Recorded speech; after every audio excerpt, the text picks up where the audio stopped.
Selamat pagi Bapak Ibu semuanya. Di video kali ini kita akan mereview prospek saham Wood atau PT Integra Indokabinet.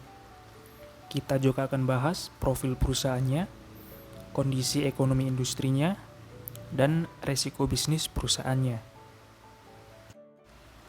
Sebelum kita mulai, saya ingin mengingatkan kembali bahwa video ini merupakan edukasi yang dapat digunakan sebagai referensi dalam belajar saham dan bukan merupakan ajakan untuk membeli atau menjual suatu saham. Keputusan untuk membeli atau menjual saham merupakan keputusan masing-masing investor. PT Integra Indokabinet merupakan perusahaan manufaktur berbahan dasar kayu yang ada di Indonesia. Wood mempunyai 3 lini bisnis yang terintegrasi, mulai dari segmen kehutanan yang memproduksi balok kayu, kemudian diolah menjadi komponen bangunan dan furniture di segmen manufaktur, sampai pada akhirnya didistribusikan ke konsumen melalui segmen retail dan distribusi mebel. Kinerja Wood tahun 2021 terbilang sangat baik. Berdasarkan laporan keuangan tahun 2021, penjualan Wood meningkat 86% dari 2,9 triliun menjadi 5,4 triliun. Adapun produk building komponen menyumbang 66% dari total penjualan, kemudian disusul oleh produk furniture yang menyumbang 32%, dan sisanya merupakan penjualan hasil hutan. Artinya, mayoritas penjualan Wood merupakan produk olahan, dan hanya 2% saja yang merupakan penjualan bahan baku atau hasil hutan. Dari total penjualan Wood sebesar 5,4 triliun di tahun 2021, sebesar 95% merupakan penjualan ekspor. Adapun tujuan ekspor terbesar adalah negara Amerika Serikat, kemudian disusul negara China di posisi kedua. Adanya kenaikan penjualan tahun 2021 menyebabkan laba bersih meningkat 70% dari 314 miliar menjadi 535 miliar. Lalu, bagaimanakah harga sahamnya? Salah satu cara untuk menilai valuasi saham adalah dengan menggunakan price earning ratio. Price earning ratio merupakan perbandingan antara harga saham dengan laba per saham. Pada tahun 2020, harga saham Wood adalah Rp560, sedangkan laba per saham atau yang biasa disebut dengan EPS adalah Rp50, sehingga per tahun 2020 adalah 11,2 kali. Sebaliknya, pada tahun 2021, PER turun menjadi 8,27 kali. Artinya, valuasi saham Wood menjadi lebih murah. Hal ini merupakan pertanda baik, karena penurunan PER terjadi akibat dari kenaikan laba bersih perusahaan.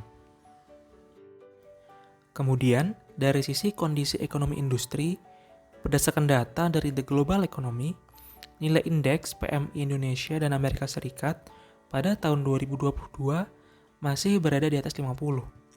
Artinya, perekonomian berada dalam keadaan sehat dan berkembang. Lalu, berdasarkan data ekspor dari Badan Pusat Statistik, total ekspor industri manufaktur pada tahun 2022 mengalami pertumbuhan yang signifikan. Ekspor pada bulan Maret tumbuh 24% dibanding bulan Februari. Secara tahunan, ekspor bulan Maret tahun 2022 tumbuh 29,8% dibanding bulan Maret tahun 2021.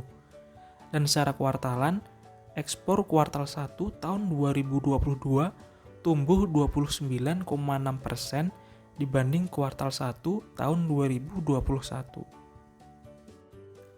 Sekarang, mari kita lihat data ekspor industri manufaktur, khusus kayu dan barang dari kayu.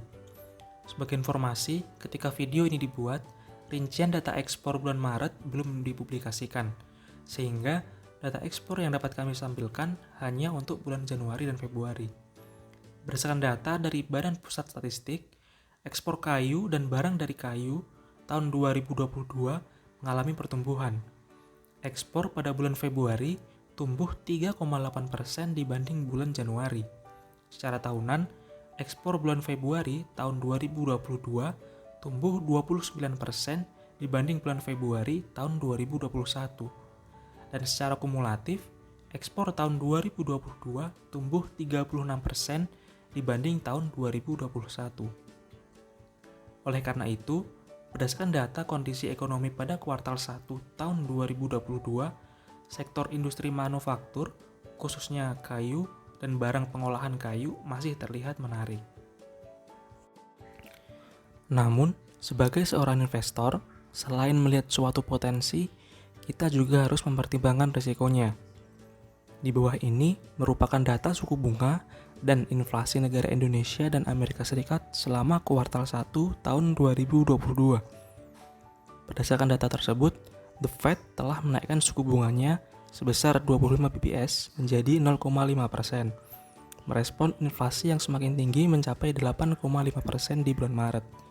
Sedangkan Bank Indonesia masih mempertahankan suku bunganya sebesar 3,5% walaupun inflasi Maret naik 0,58% dibanding bulan Februari. Dan melihat tren kenaikan inflasi ini, maka diekspektasikan suku bunga Bank Indonesia memiliki potensi kenaikan yang cukup besar. Lalu, bagaimanakah dampak kenaikan suku bunga terhadap saham Wood? Berdasarkan laporan keuangan tahun 2021, struktur modal Wood terdiri dari 31% liabilitas jangka pendek, 15% liabilitas jangka panjang, dan 54% ekuitas.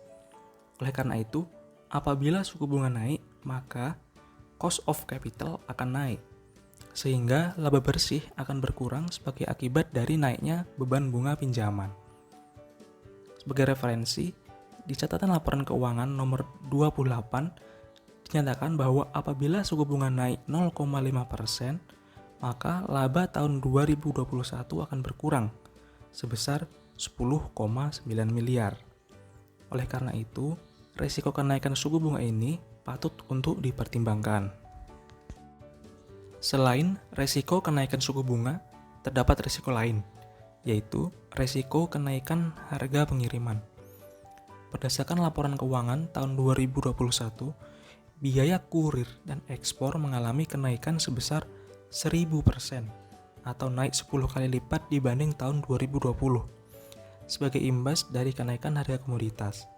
Sedangkan pada tahun 2022, harga komoditas diprediksi masih akan naik, sehingga risiko kenaikan harga pengiriman ini juga patut untuk dipertimbangkan.